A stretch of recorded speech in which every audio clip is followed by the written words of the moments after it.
US President Donald Trump took to the global stage yesterday, aiming to convince the world of his views on war, peace and international alliances. It all happened at the World Economic Forum in Davos in Switzerland, where the richest and most influential heads of industry, government and media converge for their annual behind-closed-doors get-together. But no Davos meeting has been quite like this one. One of the issues is ongoing war in Ukraine, where the fighting on the ground continues to shape international diplomacy with no peace deal in sight.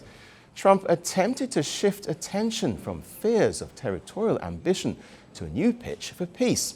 His stance on wanting to own Greenland raised eyebrows, but his remarks on Ukraine also grabbed the limelight. He said he would meet Ukrainian President Volodymyr Zelensky in Davos to try to push negotiations forward. President Zelensky arrived in Switzerland today, though Trump claimed he may have already been present as he mused over the conflict between Ukraine and Russia. And I'm dealing with President Putin, and he wants to make a deal, I believe. I'm dealing with President Zelensky, and I think he wants to make a deal. I'm meeting him today. He might be in the audience right now. But they got to get that war stopped because too many people are dying, needlessly dying. Too many souls are being lost. Well, later, the two leaders did meet on the sidelines of the Davos summit. The talks lasted for almost an hour. Trump described the meeting with Zelensky as good and added that Russia's war on Ukraine has to end. The US president has now departed from Zurich. Well, this comes as Ukraine faces sustained Russian attacks on its energy infrastructure during an exceptionally cold winter. As of this evening, more than 1 million consumers in Kyiv alone are without electricity. A significant number of buildings are without heat. More than 4,000 apartment blocks. All efforts must be directed toward easing the situation. Зброя потрібна кожен день. Обладнання для відновлення. Well, there's growing concern in Ukraine about how it can endure without more robust Western support, especially in air defenses. Trump repeated the claim that both Putin and Zelensky want a deal. In public, at least, Moscow's intent towards peace has been limited, though behind the scenes, officials are still said to be talking. US Special Envoy Steve Witkoff is traveling with Jared Kushner to Moscow today to meet Russian President Vladimir Putin. Asked whether Russia was serious about an agreement, Witkoff was brief. Said that you're planning to meet with President Putin tomorrow. What do you plan to discuss with him? We plan to discuss peace in Ukraine and Russia. And how do you think it will go? I'm hopeful. Yet, even with these diplomatic maneuvers, the broader picture is sobering. Peace talks have not led to anything concrete, and discussions over Ukraine's post-war reconstruction were postponed. Trump and his team have held several meetings with both Zelensky and Putin over the past few months. The past talks have failed to yield results. What's clear for now is that the war still dominates much of the geopolitics in Davos this year. The hard reality is that Russia and Ukraine are still fighting, and that any breakthrough depends on far more than just announcements of intent. So at Davos this year, the narrative on war, diplomacy and alliances is still evolving. There may be meetings in Davos, envoys shuttling between capitals and frameworks being floated. But on the ground in Ukraine, the winter is harsh, the missiles keep coming, and an end seems elusive. So for now, diplomacy is in motion. Peace, however, is still very much a work in progress. Well, for more on this, we're joined by Andreas Umlund, who's an analyst at the Swedish Institute of International Affairs, joining us live from Stockholm. Welcome to the program. So, President Trump had famously said he could stop the war between Russia and Ukraine in 24 hours, but so far he's had little to show for that promise.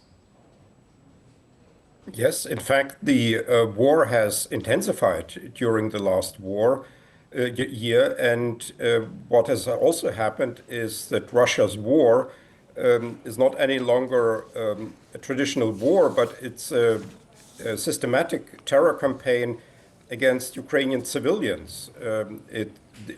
Most of the decisive blows that are now struck, that Russia is now striking against Ukraine are not on the front line, but they are against the energy infrastructure. And the tactic behind is of course, is just to to terrorize Ukrainian civilians, above all the weak, the sick, the elderly, the children, to such a degree that Ukraine would then agree to a partial capitulation.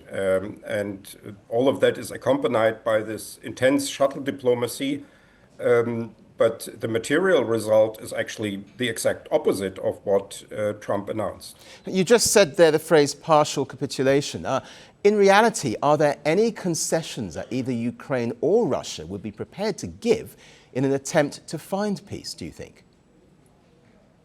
Ukraine has already made concessions in that it has agreed to accept the current front line as the future contact line during a ceasefire, that it would not attempt to liberate the occupied territories, and it has also agreed to delay its efforts to join NATO for now, and in other ways as well. Russia wants what is called in German a Siegfrieden, a victorious peace. It wants further mutilation of Ukrainian territorial integrity and a reduction of national sovereignty. It wants to impose conditions on Ukraine that make it a failed state. And what many suspect is that Russia simply wants to prepare the next war against Ukraine and is now trying to solve military questions like the conquering of the remaining parts of the Donbas with diplomatic means by instrumentalizing these peace negotiations to get a military gain and not a sustainable peace. Either way, though, what will European countries be doing right now, given their uncertainty of whether they can rely on the US over Ukraine? They are now facing very grave dilemmas because Europe is not prepared for this. The last 80 years, the US has been mainly taking care of European security. That is not something that Europeans have swindled the Americans into. That was a decision taken by the Americans after World War II, that they want to take this responsibility. And that has unfortunately led to a Europe that is not well prepared for such conflicts. And now that the US is withdrawing its security guarantee and it's basically trying to be in conflict even with the European Union, Europe is on its own, and it has to now rebuild its weapons industry, to reform its armies, to reconstitute basically the European project under entirely new conditions. Andreas Ummerlin, thanks very much indeed for joining us. Thanks for having me. The world doesn't fit in boxes, so why should your news? From battlefields to negotiation tables, from internet outrage to real-world injustice. The conversations everyone is having and the ones they're avoiding. It's the same show, but this new year, First Post America gets a new look. I'm Cary Johnston, and this is First Post America.